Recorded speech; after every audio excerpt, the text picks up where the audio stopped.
하나님의 말씀 에베소서 4장 13절에서 14절 말씀 봉독해 올리겠습니다. 우리가 다 하나님의 아들을 믿는 것과 아는 일에 하나가 되어 온전한 사람을 이루어 그리스도의 장성한 분량이 충만한 데까지 이르르니 이는 우리가 이제부터 어린아이가 되지 아니하며 사람의 속임수와 간사한 유혹에 빠져 온갖 교훈의 풍조에 밀려 요동하지 않게 하려 함이라. 이 말씀을 가지고 나는 성숙한 그리스도인인가 하는 제목의 말씀으로 하나님의 말씀을 함께 은혜를 나눠보고자 합니다. 우리가 아이가 태어나면 신생아라고 그렇게 표현합니다.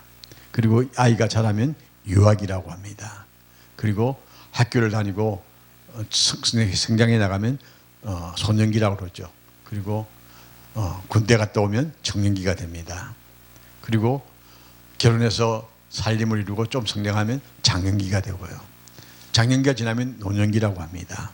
이렇게 나이에 따라 육체의 과정이 있습니다.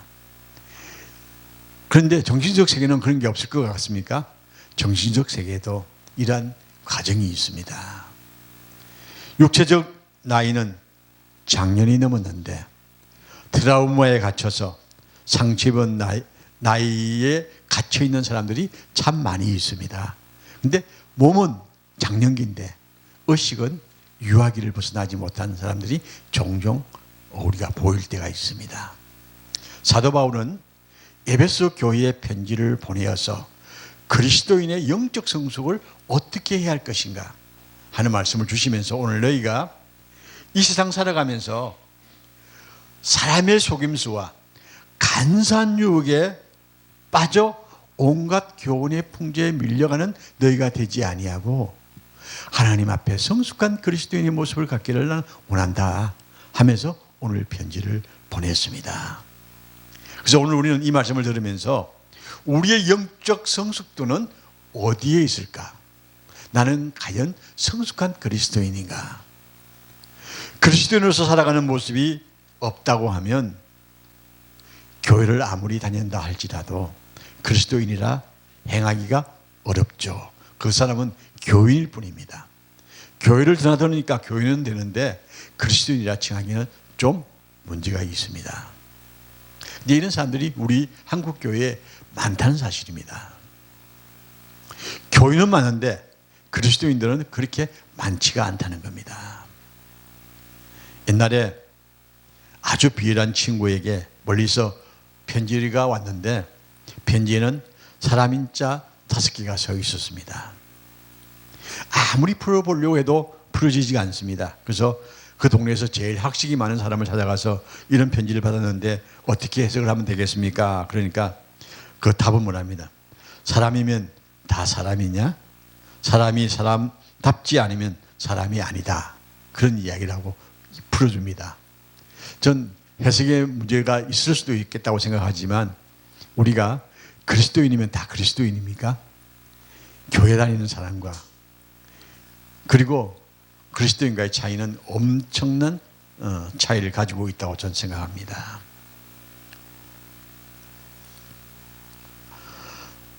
우리 사이가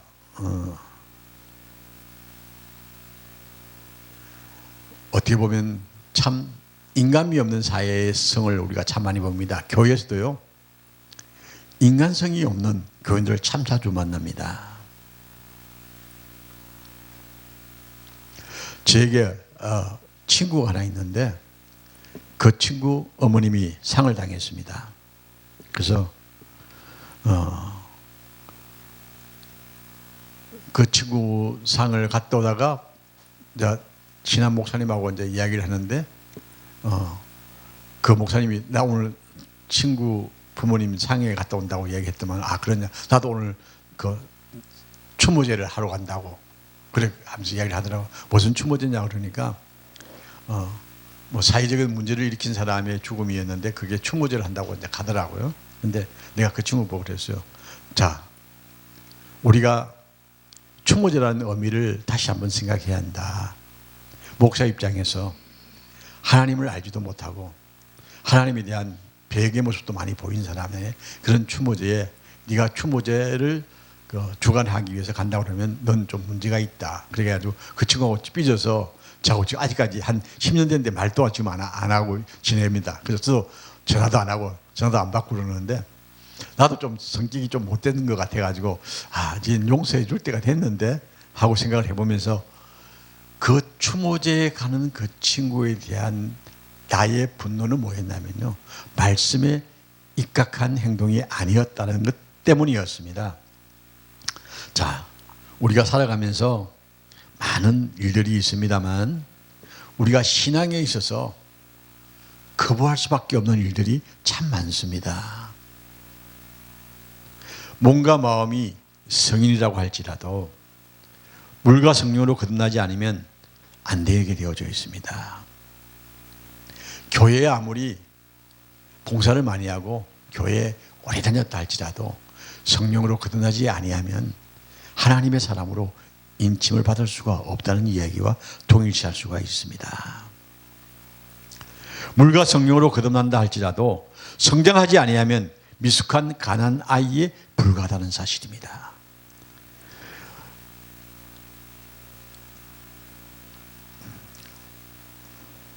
이런 의식 속에 있는 사람들, 믿음의 선배들에게 도움을 받아야 하는데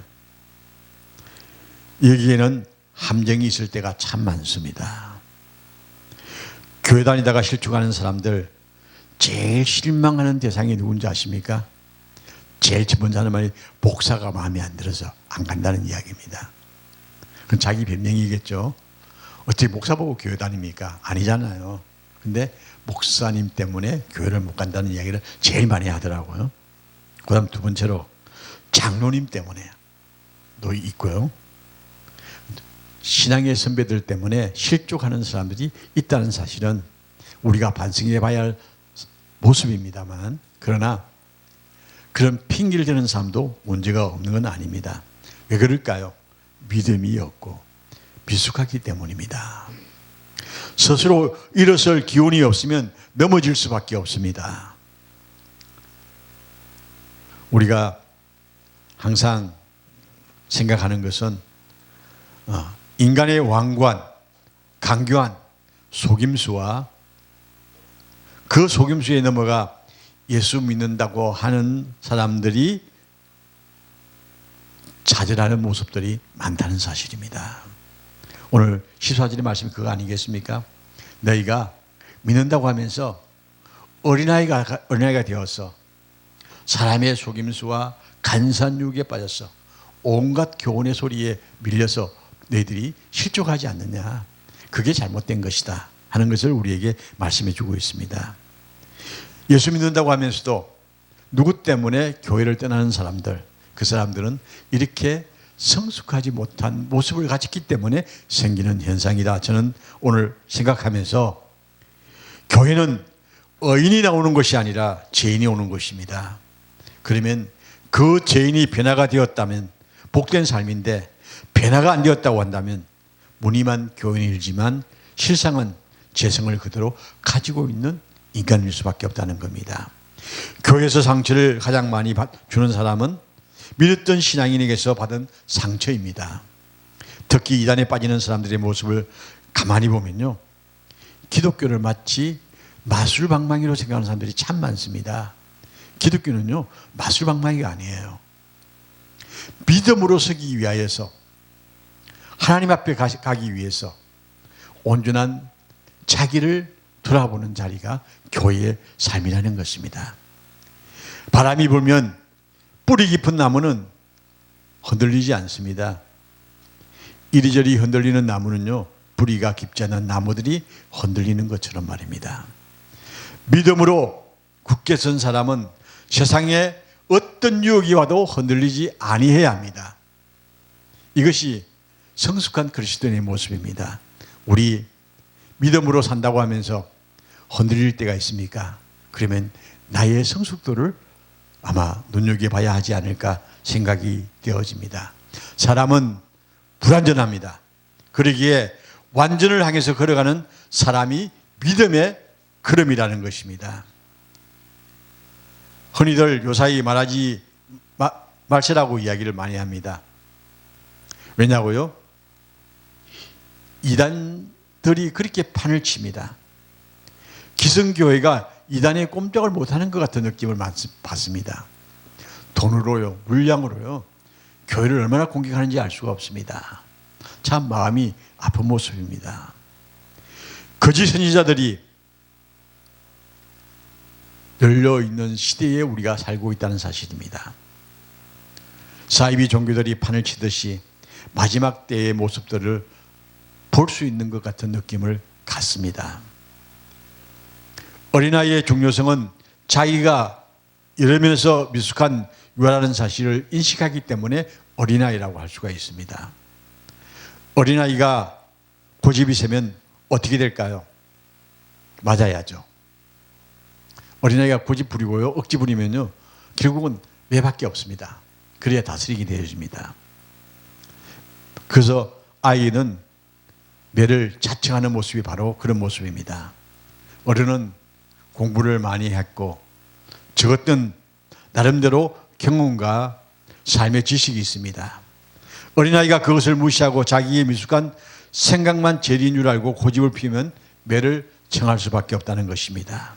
미숙한 그리스도인들이 하나님 말씀보다도 자기의 생각을 먼저 주입합니다. 그걸 뭐라고 그럽니까? 내가 복음이라고 합니다. 내가 가진 복음. 이게 최고인 줄 알고 있습니다. 그래서 자기식 신앙을 가짐으로 말미암아서 교회를 오히려 망치는 결과를 가져옵니다. 하나님의 말씀을 무시하고 자기 생각만 제일로 고집하는 신앙의 발전은 없고 성장도 없다는 사실입니다. 하나님의 아들에 대한 신앙과 지식을 가르치는 곳이 교회입니다. 우리는요, 하나님의 아들에 대한 신앙과 지식을 가져야 합니다. 그래야 성숙해지는 겁니다. 진정한 그리스도의 성장은 신앙과 지식, 양면과 같이 성장해야 하는데 한쪽으로 치우쳐 문제를 야기시킬 때가 있기 때문에 우리는 두 가지를 다 골고루 잘 먹을 수 있는 훈련을 해야 합니다. 자, 우리 한번 생각해 봅시다.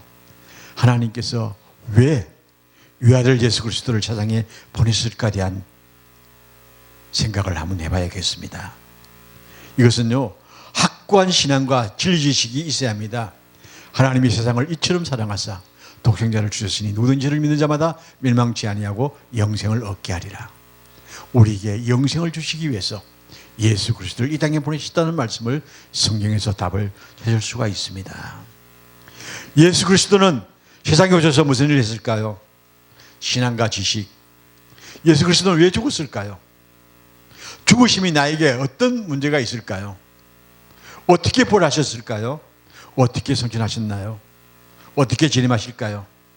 이러한 것들의 신앙과 지식이 깨달음이 있을 때에 우리는 성숙한 그리스도인의 모습을 갖게 되어집니다. 어떤 사람은 교회를 수십 년 다녔다고 하지만 설교를 들을 때마다 의심이 생기고 말씀에 거부감이 생기고 저항감이 생긴다고 합니다. 왜라는 질문을 끝없이 되풀이하는 사람도 있습니다. 13절 하반절에 보면요, 신앙과 지식으로 하나가 되어 기도할 때에 확고한 믿음의 반석에 서게 되어집니다. 올바른 신앙, 올바른 지식, 창조과학이 우리를 지배해야 합니다. 일치조차 일치하지 아니하면 그는 거짓인 것입니다. 우리는 흔히 살아가면서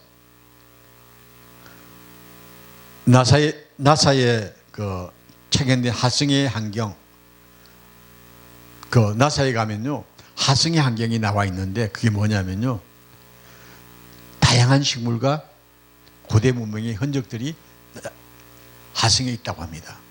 자, 그럼 이건 어떻게 우리가 해석해야 될까요?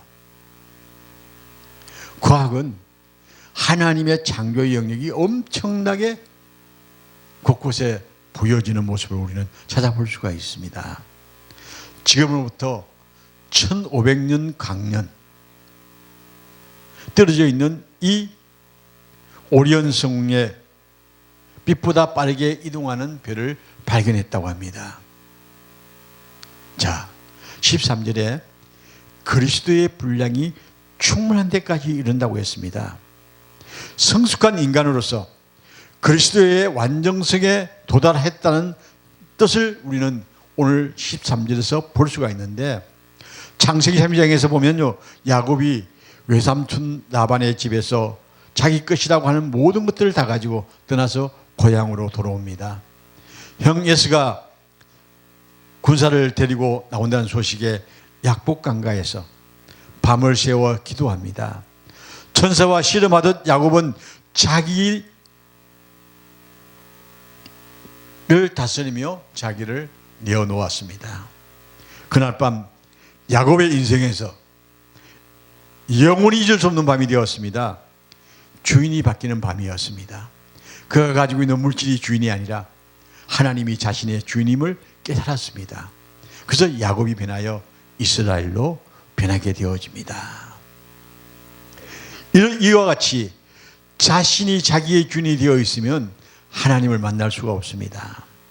한돛배가 부러지는 그날 밤 자신의 일생의 주인은 하나님임을 야곱은 깨달았습니다. 이때 야곱은 성숙한 하나님의 사람으로 변하게 되어집니다. 누구나 변화되는 시간이 있습니다. 그 시간을 알 수는 없지만 그 시간을 우리가 만날 때에 우리의 삶은 축복의 삶으로 연결되어지는 것입니다. 로마서 8장 14절에 말씀하기를 무릇 하나님의 영으로 인도함을 받는 그들은 곧 하나님의 아들이라. 우리 속에 있는 욕심, 고집, 편견, 이러한 것들을 인본주의적 의식구조까지 다 내려놓고 그게 인양받지 아니하는 하나님의 말씀이 나의 주인이 되어져야 할 줄로 믿습니다. 혈기와 옛 기질이 불쑥불쑥 나오는 나의 모습을 다스려야 합니다. 저도 가끔 저 자신에게 그런 모습을 발견할 때마다 하나님, 미숙한 저를 용서하여 주옵소서 하고 기도할 때가 많습니다만, 미숙한 우리를 성숙한 사람으로 만들어 가야 합니다. 옛 혈기가 나를 붙들 때, 나도 모르게 울컥할 때, 그럴 때마다 하나님 앞에 무릎 꿇고 나를 찾을 수 있는 그런 모습이 바로 성숙한 그리스도의 모습이 아닐까 생각이 되어집니다. 우리에게는 성숙도를 볼 수 있는 성령의 9가지 열매가 열려 있는지 헤아려 봐야겠습니다. 사랑과 희락과 화평과 인내와 자비와 양선과 온유와 충성, 절제가 우리 속에서 어떻게 맺혀져 있는지 돌아볼 수 있는 여러분과 제가 되어지기를 주의 이름으로 축원합니다.